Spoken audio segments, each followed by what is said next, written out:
You've taken him down, you've passed his guard, you've finally reached side control, and you screw it all up.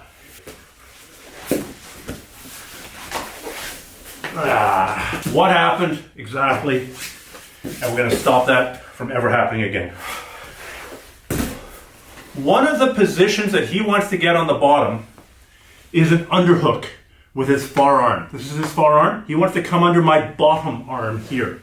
Once he has this underhook, he can bridge me up, and he can either come to my back or come to the leg, or just escape, all of which are bad. So I've been asked, what do you do to shut down this underhook? I'm going to give you 5 answers to that.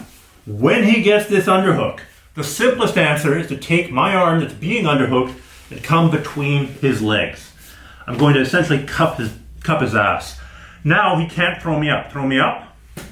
This ties my upper body to his lower body and makes it impossible for him to chuck me up. It's very effective. The next thing you can do is a high risk, high reward strategy of moving to Kesting. As he brings his arm under your armpit, he exposes his head.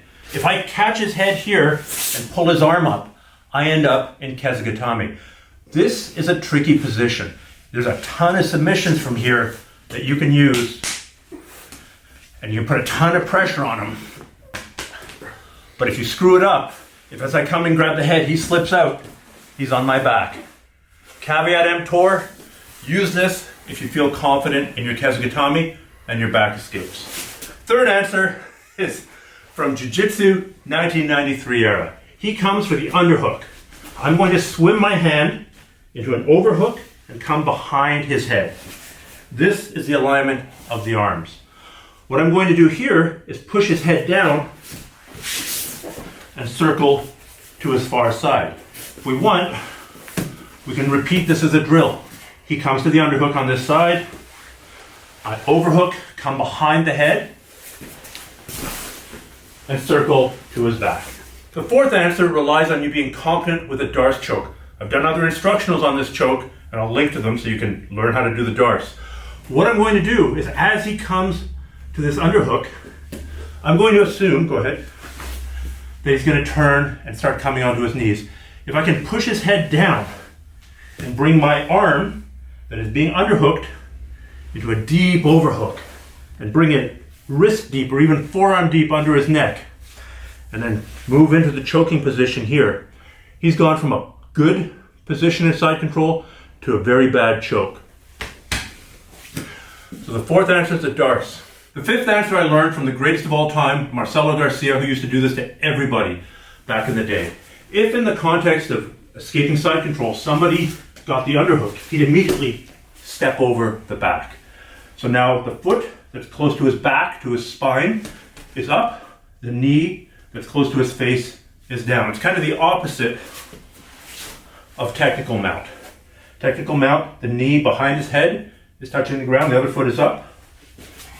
We're here, call it reverse technical mount.